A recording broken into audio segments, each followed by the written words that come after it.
الحمد لله رب العالمين والعاقبة للمتقين ولا عدوان إلا على الظالمين وأشهد أن لا إله إلا الله وحده لا شريك له ولي الصالحين وأشهد أن محمدا عبده ورسوله إمام الغر الميامين أما بعد إخوتي في الله وعن كجرنا مالمه شعبان وحال رجينا يا مانتين تيمانتي أفري طبانات بش شعبان كميلة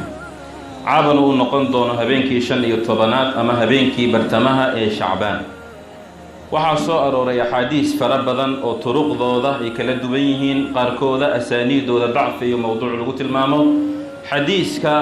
saxiixnimadiisa ugu dhow waa xadiiska uu soo saaray al-Imam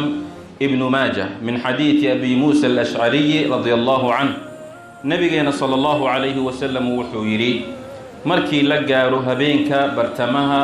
ee bisha Shacbaan kamida Allah tabaaraka wa ta'ala wuxuu fiirinayaa adoomadiisa iyo khalqigiisa oo dhan ayuu fiirinayaa markaas Allah tabaaraka wa ta'ala wuxuu u dambi dhaafaa li jamii'i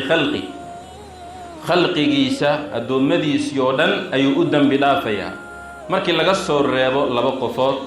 illa li mushrikin aw mushaahin qof gaal ah oo Allah tabaaraka wa ta'ala ayuu wax la wadaajiyaa iyo qof kale oo mushaahin ah oo qof walaalkiisa ay isqalbi gaareen waxa ka dhaxeeya cuqdad iyo calal xumo ayaa ka dhaxeeya labadan qofood ayuha al-faadil ee hoogay naxariista ilaahay iyo dambilaafki Allah tabaaraka wa ta'ala heli waayay waxa ugu horeeya mushrik markaan maqalno qof waliba nafsadiisa ayuu bariyeela wuxuu is yiraahdaa adiga ma ahan qofka loola hadlaya لكن أيها الأفاضل شرك النبي صلى الله عليه وسلم سيدو تلماما يقفك مسلم كاه ولا جهلي كرا أيضا أنواع ذلك لدوا أكبر يا أصغر لو كلا قاضيه قفك قال كاه شرك يسوى شرك أكبر والله تبارك وتعالى أي وحلو وذاجيا عباداتي وحيابك الأصنام وحيابها أي عابدايا لكن قفك مسلم كالشرك الأصغر يكون عكرا أسيقوا عبادات كالسمانية صلاة أيو الدكانايا أدبؤ وناجنايا وحور ربادتك كلا إنو استستسه وصلاة يسوء كي إيبيوه زكو إيا صدقو إيا قعن ديراد إيو سمانايا وحور ربا إن لي يرادو وانين قعن فرن أو ديقسيا وقف مركاسي عبادات كان أو سميي الله تبارك وتعالى درتي سوء مسمانين لكن لرياء وسمعة إنو دادك اسكتستسه إيا إن لغشا كي درادي سيؤ سميي قفك نوع عاسيا الشركة يكجرا حديث النبي صلى الله عليه وسلم وحوها إلهي حديث القدس وحكير أنا أغنى الشركاء عن الشرك وحنا هيدتك وحو ذاك يكنغو ديقتوني ذا بدن يعني قف الله تبارك وتعالى وحلو ذاجي عبادته سمانيو يوحو سمانيو الله تبارك وتعالى الداق يكيه وما باهنا عبادات الله تبارك وتعالى عذكر أن لو ذاجي سي الله تبارك وتعالى وما باهنا نبي إبراهيم عليه السلام شركك الله بو كم مغنجلي جر إلهي مركو تلمامي إبراهيم دعالي سوحويري وإذ قال إبراهيم حل أوير إبراهيم حسوستا رب اجعل هذا إلهي كلك قرقان أو مكاه بلدا آمنا بلد مركاسي أمني بدن كلك وجنوبني وبني أنيق يعرور تيدا إلهي ونقفقي أن نعبد الأصنام إن نعبدنه نبينا صلى الله عليه وسلم وحو آدو بدن جري إنه إلهي كم جنجلا يشرك إنه كدعو اللهم إني أعوذ بك أن أشرك وأنا أعلم إلهي وحن كم جنجلا إنه وحك لو ذاجيه أن يقول علمي أوله وأستغفرك لما لا أعلم وحنا أوغين والشرك أن سميي إجف أن كدعين الله وحكوا دي سنة إن يقدم بدارته قفك مرك وإنه الصوب بندقو عمل كيسي وعقبتي محاسب وإنه كسمية عمل كمرك وقبنا محوق قبنايا الله درادي سهدونا أقبنين عمل كاسوحة أخر نمبضن به إنو سنقبنين أي أخر نمبضن أيها الأفاضل قفك اللباد إيكهو غاية نحريست الله تبارك وتعالى يدبنافك الله تبارك وتعالى هبين كان برتمذا إي شعبان كمذا ومشاحن وقف ولا الكيسة عقدته هاية وحو ولا الكيسو هاية عقدت إيو وحيابك لو قلبي كيسة ومضاهرنا نذيف أماها إلهي وحو قرآن كيسوكو عدي مانتا قيامو إني سنبدبادين إلا ددك قلوب تودا الدهيري ددك قلوب تودا السليمة أي مركز النذيفيي وكليا أي دهيرايا way dhici kartaa adduunyada dhexdeeda in lagu dulmiyo waxyaabo badan oo qalad ah lagula kulmo laakiin abaalmarintu ma aha dadka ku dulmiyey inaad ka sii jeedsato cadaawad aad u qaado aad markaasi qalbigaaga cuqdad iyo daqiina iyo shaxna inaad ku samayso maaha qofka muslimka ah gaf waliba lagu sameeyo waa inuu ahaado qof Allah tabaaraka wa tacaala daraadiisa dadka u saamaxaya qalbigiisa iyo laabtiisana ka nadiifinaya waxyaabahan qofka hadduusan nafsadiisa iyo qalbigiisa uunan dahirin arinkiisa waa mawquufun can waa arin laga istaagay lama ogo in loo dambi dhaafi doono lamana yaqaano in markaa dembigiisa lagu qaban doono lama yaqaano waxaan leenahay namuudaj aad u qurux badan nabigeena sallallahu alayhi wasallam noloshiisa ayuha lafaadil siirada iyo taariikhda markaan baarno munaafiqiinta nabiga aad bay u dhibaateen jireen Abdullah ibn Ubay ibn Salul ra'sul munaafiqiin waqafaadka iyo dhibabku nabiga u geystay wax soo koobmaya ma